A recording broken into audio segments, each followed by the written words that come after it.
हमारे चैनल से जुड़ने के लिए YouTube पर लिम्रा एजेंसी सब्सक्राइब करें। औज़ुबिल्लाहि मिनश्शैतानिर्रजीम, बिस्मिल्लाहिर्रहमानिर्रहीम। इलाही रहम फरमा मुस्तफ़ा के वास्ते, इलाही रहम फरमा मुस्तफ़ा के वास्ते, या रसूल अल्लाह करम कीजिए खुदा के वास्ते, मुश्किलें हल कर शहे मुश्किल कुशा के वास्ते, करबलाएं रद शहीदे करबला के वास्ते, खुदा बे हुर्मते अरवाहे अंबिया मददे, पढ़े मोहम्मदो महमूदो मुस्तफा मददे, बराए पंजतने पाक चार यारे नबी, बबरकते हमार वाहे औलिया मददे। आमीन आमीन। बंदे परवर दिगारम उम्मते खैरुल वरा, दोस्तदारम चार यारम अहले बैते मुस्तफा, दाना पाए वली खाक पाए गौसना, मजहबे हनफी यदारम मसलके अहमद रजा। क्या बात है। फरमाते हैं हमारे इमाम की बकारे खेश हैरानम अगस्नी या रसूल अल्लाह, क्या बात है। परेशानम परेशानम अगस्नी या रसूल अल्लाह, शहा बेकश नवाजी कुन तबीबा चारा साजी कुन, मरीजे दर्दी सियानम अगस्नी या रसूल अल्लाह सल्लल्लाहु ताला अलैहि वसल्लम। आकाए करीम के दीवानों, आकाए करीम के मस्तानों, आकाए करीम के चाहने वालों, आइए सबसे पहले अपने आका के उस कौल को हमारा फॉलो करें, अमल करें, जिसके बारे में मेरे आका इरशाद फरमाते हैं अपने गुलामों से कि जब अपने घरों में दाखिल हुआ करो तो सबसे पहले अपने घर वालों को सलाम किया करो। माशाअल्लाह। तो मेरे आका से मेरे आका के गुलामों ने पूछा, सरकार अगर घर में कोई न हो दरवाजा मैं ही खोलूं तब? तो मेरे आका इरशाद फरमाते हैं कि जब कोई बंदा, जब कोई आदमी मेरी बारगाह में रस्मी तौर पर दुरूद शरीफ पढ़ता है तो उसके पढ़े हुए दुरूद शरीफ के अल्फाज को फरिश्ते मेरी बारगाह तक लेकर के आते हैं। जब कोई मेरी बारगाह में रस्मी तौर पर दुरूद शरीफ पढ़ता है तो उसकी आवाज को फरिश्ते मेरी बारगाह तक पहुंचाते हैं, और जब कोई मोहब्बत के साथ मेरी बारगाह में दुरूद शरीफ पढ़ता है तो मैं उसकी आवाज को भी सुनता हूं और उसे पहचानता भी हूं। सुभान अल्लाह। ये मदीने वाले आका कह रहे हैं। बहुत अच्छा। आपको मालूम होगा कि कैफ रज़ा इलाहाबादी की बातें झूठी हो सकती है, बड़े बड़े जज हजरात की बातें झूठी हो सकती है, बड़े बड़े डॉक्टर्स, बड़े बड़े इंजीनियर्स की बातें झूठी हो सकती है, लेकिन मदीने वाले आका का फरमान झूठा नहीं हो सकता। बेशक, बेशक। मदीने वाले आका का फरमान, मदीने वाले आका की बातें झूठी नहीं हो सकती। अब आप कहेंगे कि मदीने शरीफ तो न जाने कई हजार किलोमीटर के फासले पर है, हमारी और आपकी आवाज मदीने शरीफ कैसे पहुंच जाएगी? तो जिसका जिसका ये अकीदा है उसके पास एक प्रूफ भी है। वो प्रूफ आप सुने, मेरे आका फरमाते हैं, वो प्रूफ आप सुने कि मेरे आका मदीने शरीफ से आपकी आवाज कैसे सुन सकते हैं। आप एक बहुत ही नेक औरत, एक बहुत ही पाकीज़ा लेडीज का नाम सुना होगा जिसको दुनिया राबिया बसरी कहती है। दुनिया राबिया बसरी कहती है। इनको राबिया क्यों कहा जाता है और बसरी क्यों कहा जाता है, आप वजह सुने। राबे के माने होते हैं चार के, ये अपने बाप की चौथी बेटी होती हैं, इसलिए इन्हें राबिया कहा जाता है। बसरी क्यों कहा जाता है? जैसे आप इलाहाबाद में पैदा हुए तो आपको इलाहाबादी कहा जाएगा, लखनऊ में पैदा हुए तो लखनवी कहा जाएगा, अहमदाबाद में पैदा हुए तो अहमदाबादी कहा जाएगा, कानपुर के करीब पैदा हुए तो आपको कानपुरी कहा जाएगा, अगर आप हैदराबाद में पैदा हुए तो आपको हैदराबादी कहा जाएगा। ये बसरा शहर में पैदा हुई इसलिए इन्हें राबिया बसरी कहा गया।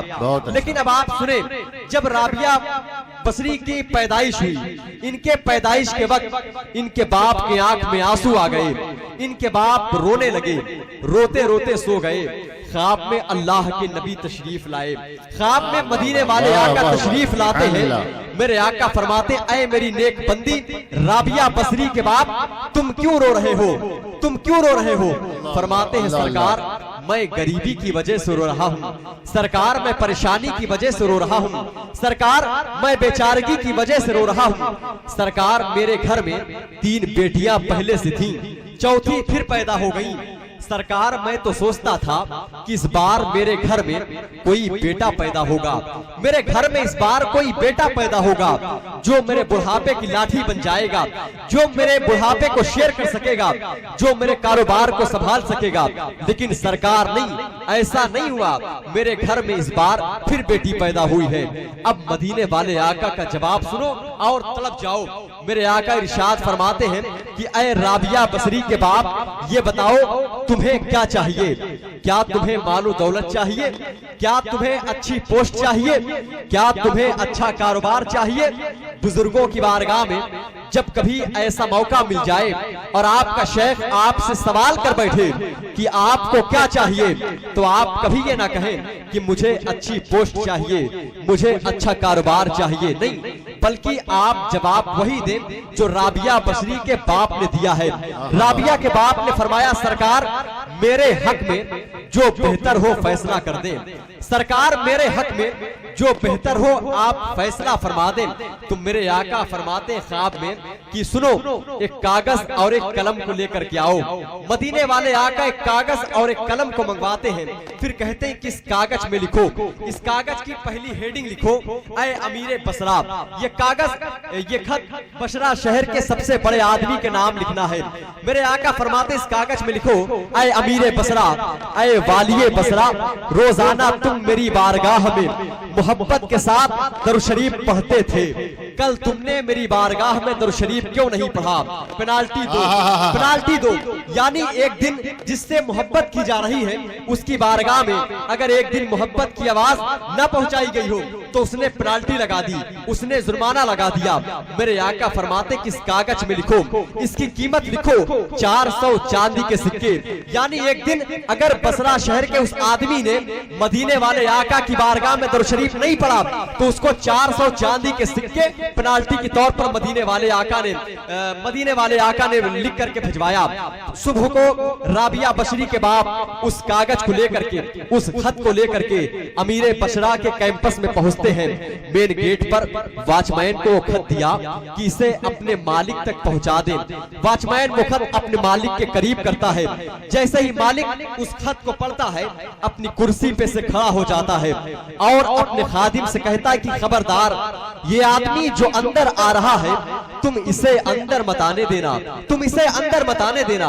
मैं दरवाजे पे चल करके खुद उस आदमी का इंतजार करना चाहता हूँ। दरवाजे पर आए, दरवाजे पर आए, राबिया बसरी के बाप के कदम को चूमा, उनकी आंखों को चूमा, उनके हाथों को चूमा, उनकी पेशानी को चूमा और अंदर ले गए और अपने कुर्सी पे बिठाया और एक सवाल किया कि ऐ आने वाले आदमी, जरा ये बता कि जब मैं कभी नबी के इश्क में बेचैन होता था, बेकरार होता था, तो अपने कारोबार को बंद कर दिया करता था, अपने काम को बंद कर दिया करता था, वजू बना करके मुसल्ले पे बैठ जाता था, चिराग को बुझा दिया करता था और मदीने वाले आका की बारगाह में रात की अंधेरी तन्हाई में दरूद शरीफ पढ़ता था।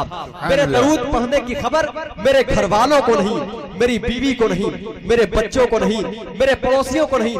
ऐ आने वाले आदमी, जरा ये बता कि तुझे कैसे मालूम? तो फरमाते हैं कि वो तो मुझे भी नहीं मालूम, वो तो ख्वाब में मदीने वाले आका ने बताया है, वो तो ख्वाब में मदीने वाले आका ने बताया है। खुश हो गए और 400 चांदी के सिक्के राबिया बसरी के बाप के झोली में डाल दिया, 1200 चांदी के सिक्के गरीबों में तकसीम कर दिया।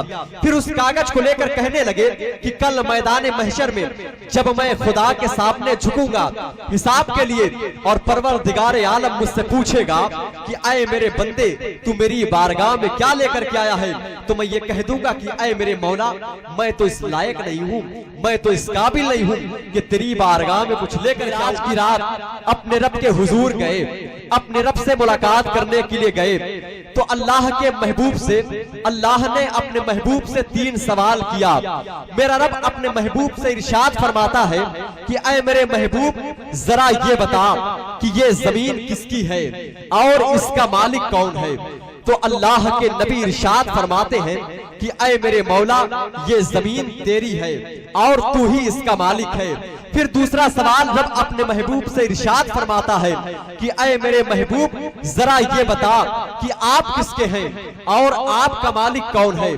तो अल्लाह के नबी इरशाद फरमाते हैं कि ऐ मेरे मौला, मैं भी तेरा हूँ और तू ही मेरा मालिक है। फिर तीसरा सवाल रब अपने महबूब से करता है कि ऐ मेरे महबूब, जरा ये बता कि मैं किसके लिए हूँ। तो अल्लाह के नबी इरशाद फरमाते हैं कि जब मेरा रब मुझसे तीसरा सवाल करता है तो मुझे हया सी आ गई, मैं शर्मा सा गया। तो मेरा रब मुझसे कहता है कि ऐ मेरे महबूब, मैं हर उस आदमी के लिए हूँ जो तुझ पर मोहब्बत के साथ दरूद शरीफ पढ़ता है। मैं हर उस शख्स के लिए हूँ जो तुझ पर मोहब्बत के साथ दरूद शरीफ पढ़ता है। मुकद्दर बना रहे हैं हम, कुछ इस तरह से मुकद्दर बना रहे हैं हम।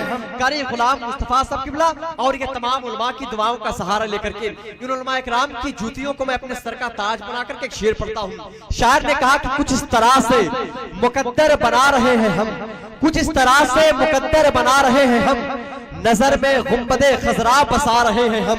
अगर शेर अच्छा लगे तो जहां आप बैठे हैं वहीं से सुभान अल्लाह की सदा बुलंद कर दीजिएगा, जरा मोहब्बत से बोलते हैं सुभान अल्लाह। शायर ने कहा कुछ इस तरह से मुकद्दर बना रहे हैं हम, नजर में गुंबदे खजरा बसा रहे हैं हम, नजर में गुंबदे खजरा बसा रहे हैं हम। और फरिश्तों हाथ बटाओ हमारे कामों में, नबी के जिक्र की महफिल सजा रहे हैं हम।